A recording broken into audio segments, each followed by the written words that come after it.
Hello, I'm your host, David Barnard. Today's conversation is shorter than usual and will be featured in RevenueCat's State of Subscription Apps report. Each episode in this series will explore one crucial metric and share actionable insights from top subscription app operators. With me today, Sylvain Gauchet, Director of Revenue Strategy US at Babbel and Chief Insights Miner at Gauchet.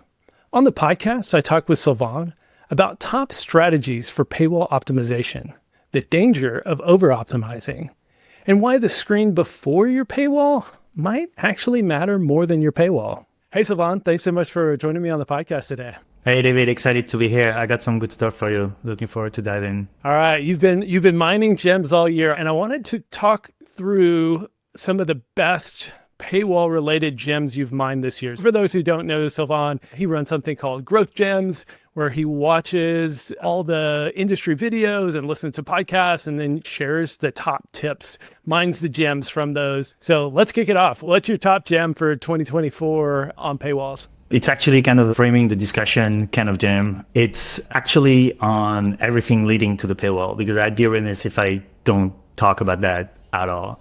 So the gem is from Daryl Stone that used to be at Citizen. So the gem is get your users excited about your product by telling the whole story through the flows that present the paywall. Think about the user mindset when they open the app and the story you reveal to them through the onboarding so that when they see the paywall, it's contextualized. And I wanted to mention that one because I consider the paywall really the ask of the sale.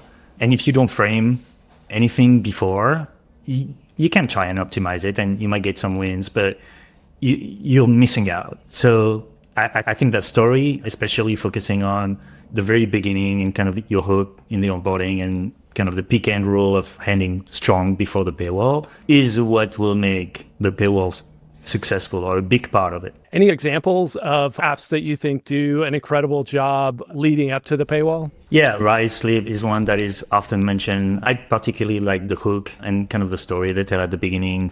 Same thing in terms of the hook, Endo, how we feel. I discovered an app yesterday called 222 that has like a video, essentially onboarding and hook at the beginning. That's pretty amazing. So yeah, I think those are doing great. Awesome. All right, gem number 2.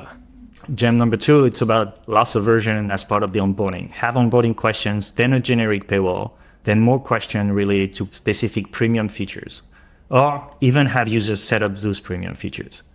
Then have a feature paywall and say, these are part of the premium plan. The way that works, because to try and explain it visually, is essentially you have people set up features throughout the onboarding. Then you present them with a paywall that essentially, it's like, now get it.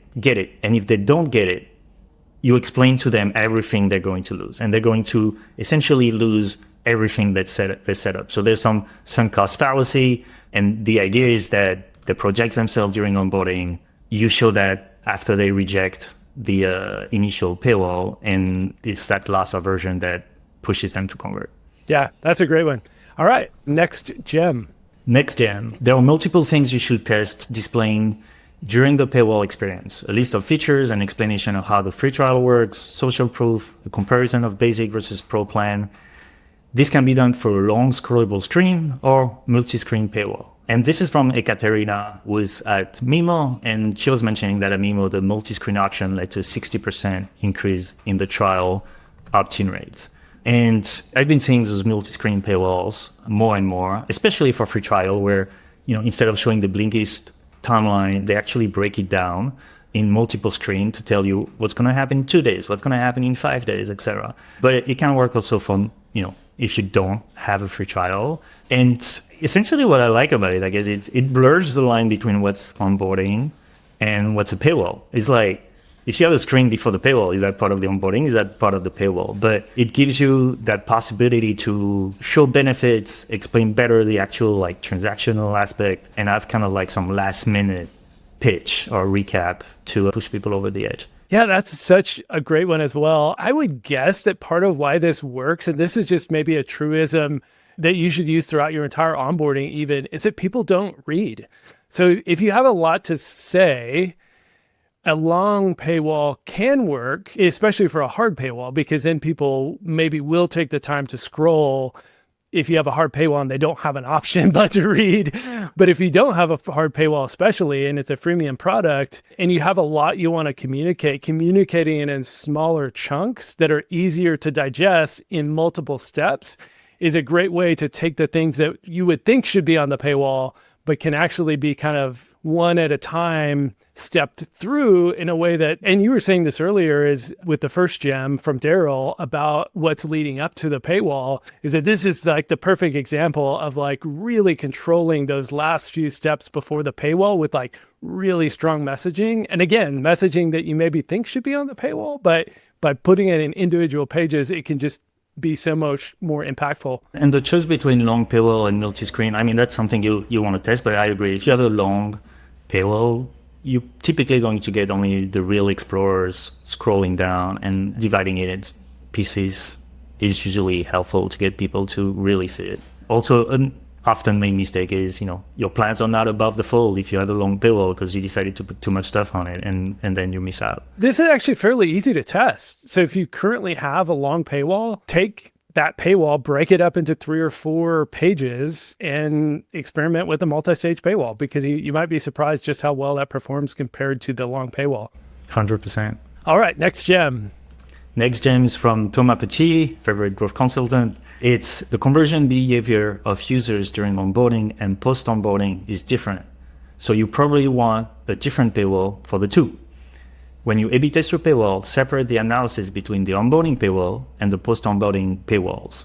And I like it because typically you think one paywall, but you essentially display it in a bunch of places. So you can make one change to your paywall that's going to help right at the end of the onboarding or even during onboarding, but that can hurt after. And same thing, it can be true of the opposite. If you start showing that free versus paid chart on your first paywall, then you're probably going to hurt yourself. But if you use it as a second paywall later on when some people access a feature, you're actually helping them understand what they could get in addition, because they'll probably already know to some extent what they can get for free since they did not convert initially. Now, I have a caveat on that one, is that if you're starting, if you're early stage, if you're not super sophisticated, you probably don't want to bother with that, because chances are you have 80% of your conversions on the first paywall, and diving into optimizing, the remaining 20% is probably not the best effort you can put to increase LTV and conversions in general. This can be relatively low-hanging fruit though. So like if you do have a paywall that has a description of each of your main premium features, then just remixing that one paywall to focus on each of the premium features so that when a user taps on that specific feature, they see kind of the pitch for that feature more prominently. Those kind of things can probably be done fairly straightforward. So maybe there's ways to maybe do it easier and less sophisticated and still make it work. But I think you're totally right. It's like, it's too easy to get lost in the weeds and like spend way too much time over optimizing when you're early. If you're making 100K a month or more, it's like, these are the kind of things that are going to help you get from 100 to 200 to 500 to a million, is starting to optimize things like this. Yeah, in the end, you need to do the math, rise prioritization and see if that's, let's say, a better opportunity than changing something in your onboarding. And maybe it depends, if you have RevenueCat and it's easy to do, then yeah, if there's an effort that's limited, so you can turn that over pretty quickly. You actually set up things very nicely for the next gem, with about Impulse. It's from the 2.5 Gamers Show, and it was mostly Jacob Rainier that was presenting it. It's create feature /quiz/ report specific paywalls, focusing on what the user could get based on what triggered the paywall. When they close this specific paywall, show a pop-up telling them about all the benefits they get with premium access. If they decline again, give them the option to access the initial feature for IAP. So it's essentially a multi-layer thing where you saw a specific feature, you click on it, and you get a paywall that's specific to that content you try to access. Is unlock it with premium.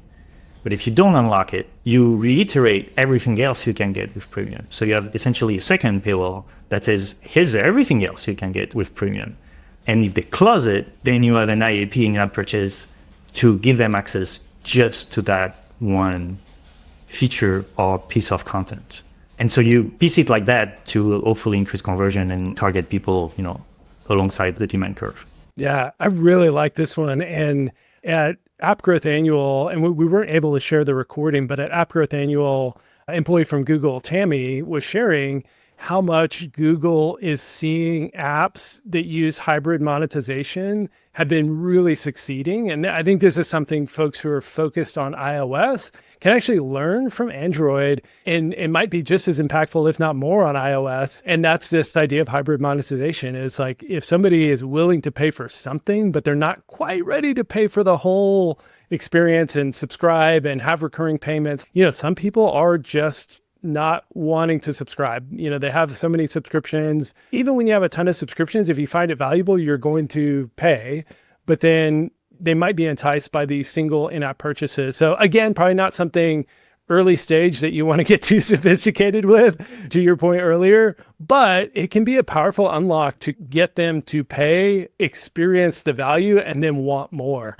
So yeah, I think it's fantastic. Yeah, with exactly that same caveat on your growth stage, it absolutely might not be the thing you want to focus on if you're early. And the same thing goes with anything. If you're price testing to death and haven't tested anything else, you're missing out. So you need to go in areas where you don't have diminishing returns or where you have big opportunities. All right, what's the next gem? The next gem is also from Thomas Petit, and it's aggressiveness of monetization comes in many different shades, and those tricks often work. So you can have free trial toggles, Wheel of Fortune, on or after the paywall, backup offers, but you need to find a balance so you don't give an overall scammy feeling. And we end with kind of framing the discussion again, is like, how many of those tricks are you going to layer into your app, and how much is that in line with your app, its concept, your audience, or how much is that going to maybe annoy them and deteriorate their brand perception? Yeah, I've been thinking a lot about this. I actually recently did a podcast with a golfing app, and I loved the way Alex, the CEO there, framed being more conscientious of your users. And the example he gave was that he actually has imaginary conversations with users in his head anytime he's writing copy, building features, going through flows. This is a perfect example of, like, if somebody walks into a golf shop, they would expect somebody to walk up and say, hey, what are you interested in today? You looking for clubs? You need some balls? That's expected, right? And that's not annoying when somebody asks, hey, you need some help? But then if you say, oh, no, I'm just browsing, and they're like, oh, we have this, and oh, we have that, and they'll follow you around the store, that's awkward, right? That's the experience we don't like as humans. And so I think this is actually a really good analogy to draw. Go through your own onboarding and have a conversation in your head with the user. This page says that. How does that make the user feel? What do they say? If I'm talking to another human being, or role play with colleagues or something, and how does it feel going through all this? And I think this point from Thomas and the way you shared it is really good, that if you layer on too many of these, it starts to feel like that used car salesman. And if you're spending a ton of money on ads and you got to hit that ROAS and the brand isn't important to you, you're okay with higher churn or whatever, maybe you do layer on a bunch of these together, and it is what it is. It can be very effective, but I think you need to do that kind of with full realization of how you make your users feel, and then what that means to the long-term performance of the business. And so if you're using all of these tactics and laying on so many, you should expect higher churn, because you're doing kind of a high pressure sale, which then leaves the user not as fond of the brand and maybe a little more on edge. So yeah, I think is a fantastic way to kind of wrap up this whole paywall optimization conversation, is that you can go too far, and that may not be good for the business, even if the A/B test is successful. Yeah, I mean, if it's or you're running out of runway and you have to close shop, then yes, the choice is easier. But also, even for the same tactic, the implementation matters so much. I'll take two examples. There's the example of Handle, which I believe is an app where you can listen to sounds, to focus, etc.